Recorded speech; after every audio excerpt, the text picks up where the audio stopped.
Olá, querido amigo, tudo bom?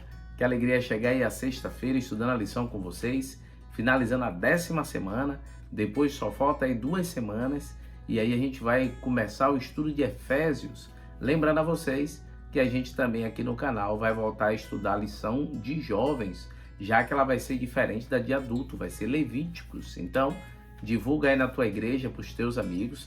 Aproveita hoje também para ver os vídeos que você não assistiu no decorrer da semana, se fortalecer no estudo da lição para o seu aprendizado, mas também para compartilhar sábado com os amigos. Nessa semana do que estudamos? Nós falamos aí sobre os enganos satânicos, dentre eles a ideia de a gente da imortalidade da alma, que é uma falha grande, né? Porque nós cremos que quando a pessoa morre, vai para o pó da terra e o fôlego de vida volta a Deus, mas que ocorrerá duas ressurreições, uma para a vida e outra para a morte. Então não existe essa ideia de morreu, vai direto para o céu ou direto para o inferno, ou fica no purgatório para a purificação. Isso não é bíblico. A Bíblia em Eclesiastes, a Bíblia, quando você olha ali para a história de Lázaro nos Evangelhos, assim também as cartas paulinas, porque Paulo em 1 Tessalonicenses 4 fala também sobre as ressurreições, o próprio livro de Apocalipse. Então são diversos textos que nos levam a entender de que ao morrermos, nosso corpo volta à terra e o fôlego que volta a Deus. Também reconhecemos aí os enganos satânicos em relação ao domingo como dia de guarda. Não há base bíblica para isso. Na verdade, foi uma união da igreja com o Estado, onde Constantino, que adoravam ao sol, e assim também era um costume pagão, tentou levar isso para a igreja cristã.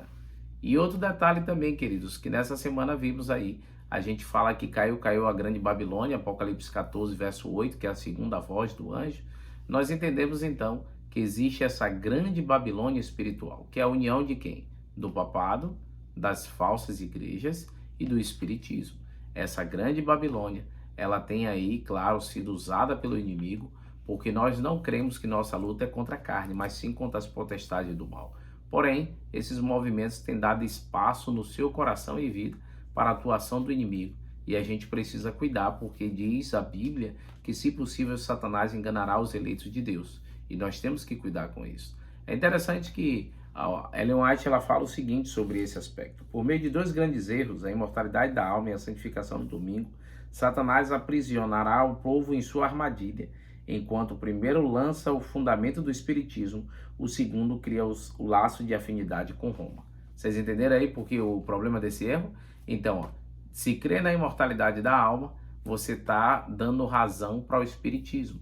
E indiretamente, muita gente já está fazendo isso aí, até em igrejas evangélicas. Quando consulta mortos, né? Quando vê ali espíritos, esse tipo de coisa não provém de Deus e a gente precisa cuidar. E o outro aspecto, quando você santifica o domingo, você vê que não tem base bíblica, mas você está dando razão para a igreja romana. Cuide com isso também. No Antigo Testamento, os espíritos dos mortos tinham um papel importante na religião babilônica. Os babilônicos acreditavam na imortalidade da alma, acreditavam que na morte a alma entrava no mundo espiritual. E aí, essa farsa desde Babilônia, países, nações antigas, também chega em nossos dias enganando a muitos. A lição também traz algumas perguntas interessantes. A 2 mesmo diz assim, alguns enganos do diabo são óbvios e outros mais sutis. Como evitá-los? E aí que você tem que pensar sobre isso, porque tem coisas que é aberta e clara do inimigo, mas tem coisas que ele vem disfarçado e ele faz com que a gente caia nesse laço. E por isso que o estudo constante da palavra, constante oração, nos faz se tornar sensíveis à voz do Espírito Santo. E cada vez que deixamos o mundo e nos aproximamos de Deus, conseguimos entender a sua vontade.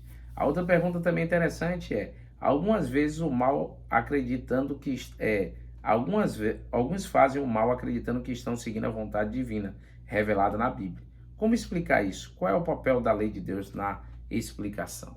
Aí a gente precisa então entender que se eu faço esse mal indiretamente é porque eu estou deixando de viver pelo assim diz o Senhor. Salmo 1 diz assim, medita no livro da lei de dia e de noite. O interessante é que o livro da lei, naquela época que ele estava falando, se referia ao Pentateuco e aos profetas maiores e menores, que é o que tinha escrito. Hoje a gente tem a palavra, então a gente pode dizer assim, ó, medita na palavra de Deus, na Bíblia, de dia e de noite. Eu penso que ao fazer isso, reconheceremos o mal, reconheceremos o que não presta e o que é bom, e a gente vai o quê? Ter prazer, como o Salmo 1 diz, ter prazer na lei do Senhor. E aí a gente vai meditar, guardar, e os frutos vão vir disso. Então eu creio que a gente então pode ser luz em meio às trevas deste mundo. Você crê nisso também? Então, queridos, obrigado pela sua presença. Vamos orar. Amanhã à tarde nós temos aí a introdução da lição da 11ª semana. Vamos dar uma olhada no título aqui? Já passar para vocês o título aqui, ó, para você já começar a estudar também. O selo de Deus e a marca da besta. Olha aí que interessante. Parte 1 e 2. O selo de Deus, quem são os selados, qual é o selo de Deus e qual é a marca da besta? Aguardo você então para o estudo de amanhã. Vamos orar? Querido Deus, ó Pai, abençoe nossos amigos que estão aqui no canal, que a Tua graça e poder esteja sobre eles e que o Senhor continue os abençoando, dando um sábado amanhã em Tua presença, no nome de Cristo Jesus. Amém, Senhor. Deus o abençoe, queridos. Tchau, tchau.